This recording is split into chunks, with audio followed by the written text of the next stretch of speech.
একেবারে হুবহু যেন অক্ষয় কুমারের প্যাডম্যান সিনেমার গল্প। মালদহে এবারে মহিলাদের স্যানিটারি ন্যাপকিন তথা প্যাড তৈরি করে আর্থিকভাবে স্বনির্ভর করার লক্ষ্যে স্যানিটারি ন্যাপকিন ভেন্ডিং মেশিন প্রদান করা হলো পঞ্চায়েত কর্তৃপক্ষের তরফে। মূলত ঋতুস্রাব বিষয়ে এখনো গ্রাম বাংলার বহু মেয়েরা খোলামেলাভাবে বলতে লজ্জাবোধ করেন, বিষয়টিকে গোপনে রাখা পছন্দ করেন। অনেকেই ন্যাপকিন ব্যবহার করতে না পেরে বিভিন্ন ইনফেকশন জনিত সমস্যা ও অসুখের সম্মুখীন হন। এবারে এই বিষয়কে সামাজিক গুরুত্ব হিসেবে নজরে এনে মেয়েদের স্বাস্থ্য সুরক্ষা সুনিশ্চিত করতে সচেতন করা হলো পঞ্চায়েত কর্তৃপক্ষের তরফে। পঞ্চায়েত এলাকার প্রায় 10টি স্বনির্ভর গোষ্ঠীর মহিলাদের প্রদান করা হলো স্যানিটারি ন্যাপকিন তৈরির ভেন্ডিং মেশিন। এর ফলে আগামী দিনে তারা নিজেরাই স্যানিটারি ন্যাপকিন তৈরি করে স্থানীয় এলাকায় স্বল্প মূল্যে বিক্রি আর্থিকভাবে স্বাবলম্বী হবেন। আজকে আলীনগর গ্রাম পঞ্চায়েত থেকে স্যানিটারি ন্যাপকিন বিতরণ করা হয়েছে এবং সেই ব্যাপারে আমাদেরকে সচেতন করা হয়েছে এবং সেটা কিভাবে ব্যবহার করা হবে সেই ব্যাপারে অনেক ওনারা বলেছেন, মানে উপর মহল থেকে যারা এসেছিলেন, এবং এটা পেয়ে আমরা সবাই খুশি।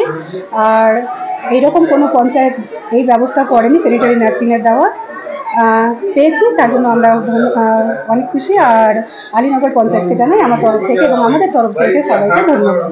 এটা আমি ভালো নজরে দেখছি, এটা ভালো উদ্যোগ, এরকম কোনো দেখিনি এর আগে। আমি এতদিন থেকে পঞ্চায়েতে কাজ করি, এই প্রথম দেখলাম। মালদহের কালিয়াচক 2 ব্লকের আলীনগর গ্রাম পঞ্চায়েত কর্তৃপক্ষের উদ্যোগে বিনামূল্যে প্রায় 5 শতাধিক মহিলাদের স্যানিটারি ন্যাপকিন তুলে দেওয়া হয়। পাশাপাশি তাদের আর্থিকভাবে স্বনির্ভর করার লক্ষ্যে স্যানিটারি ন্যাপকিন তৈরির ভেন্ডিং মেশিন প্রদান করা হয়। পঞ্চায়েতের এমন উদ্যোগকে সাধুবাদ জানিয়েছেন এলাকার বাসিন্দারা। আজ আলীনগর গ্রাম পঞ্চায়েতের উদ্যোগে প্রায় 500 মহিলাকে স্যানিটারি ন্যাপকিন দেওয়া হলো ফ্রিতে 2 প্যাকেট করে, এবং 10টা স্বনির্ভর গোষ্ঠীকে স্যানিটারি ন্যাপকিন ভেন্ডিং মেশিন তুলে দেওয়া হলো। বিডিও সাহেব ও আমাদের মিনিস্টার ম্যাডামের উপস্থিতিতে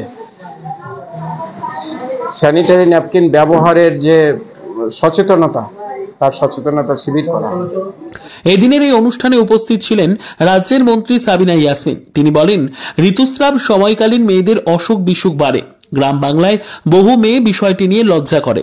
অনেকেই এই ন্যাপকিন ব্যবহার নিয়ে অবগত নন।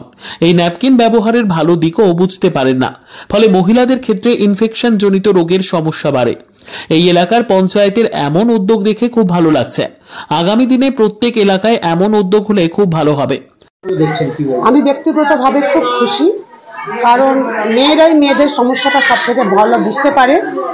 আজকে আলীনগর গ্রাম পঞ্চায়েতের উদ্যোগে আমাদের 10টা সেলফ হেল্প গ্রুপকে স্যানিটারি ভেন্ডিং মেশিন প্রদান করা হলো। একটা অ্যাওয়ারনেস প্রোগ্রামও করা হলো যে এটা স্যানিটারি ন্যাপকিন বা আমরা যে প্যাড, কাপড়ের পরিবর্তে যে নিজেকে সুস্থ রাখার জন্য আমাদের যে স্যানিটারি ন্যাপকিন বা স্যানিটারি আমাদের যে প্যাডস আমরা ব্যবহার করা উচিত, সেটা নেগেটিভ পজিটিভ সমস্তটাই আজকে আলোচনা করা হলো। কারণ বেশিরভাগই আমরা দেখতে পাই যে বিশেষ করে মেয়েদের যে রোগগুলো আমরা দেখতে পাই সেটা কিন্তু 70%ই আমাদের যে মান্থলি যে আমাদের পিরিয়ড, সেই পিরিয়ডের সময় আমরা হাইজিনিংয়ের প্রবলেমের জন্য নিজেকে সুস্থ রাখতে পারি না, হাইজিনিং মেনটেন করি না, তার জন্য অনেক সময় ওখান থেকেই রোগগুলো ছড়ায়। তো আজকে আমি গ্রাম পঞ্চায়েতকে, আলীনগর গ্রাম পঞ্চায়েতকে প্রধান সহ সকল মেম্বারকে ধন্যবাদ জানাচ্ছি। মালদহ জেলার আলীনগর গ্রাম পঞ্চায়েতের এমন অভিনব উদ্যোগ নজর কেড়েছে সকলের। আধুনিক যুগে প্রযুক্তি বদলালেও বদলায়নি গ্রাম বাংলার কুসংস্কারগত রীতিনীতি। তাই গ্রাম বাংলার মহিলাদের সচেতন করতে এমন উদ্যোগ মালদহের এই গ্রাম পঞ্চায়েতের। মালদহ থেকে জিএম মমিন, লোকাল 18 বাংলা।